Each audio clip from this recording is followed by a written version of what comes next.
შეირჩევა და დადგება საქართველოს ნაკრები, რომლებიც უკვე მოემზადებიან ევროპის ჩემპიონატისთვის. რაც შეეხება კრივის ფედერაციას, დღეს ჩამოვედი ბათუმში, რათა თვალყური ვადევნო შეჯიბრებას.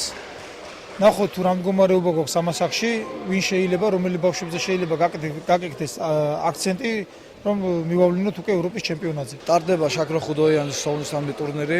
შაქრო ხუდოიანი იყო წარსულში ძალიან ძლიერი მოკრივე, ევროპის ჩემპიონი, საბჭოთა კავშირის ჩემპიონი და შაქრო ხუდოიანის სოვლისამდე ტურნირზე ღებულობს მონაწილეობას 70 მოკრივე. ყველა კუთხიდან, ქუთაისი, ფოთის, ზუგდიდ და თითქმის ყველა გუნდი ღებულობს მონაწილეობას საქართველოს კუთხიდან.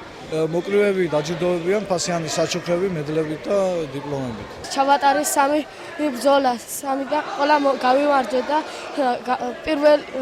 პირველი ადგილი დავიკავე.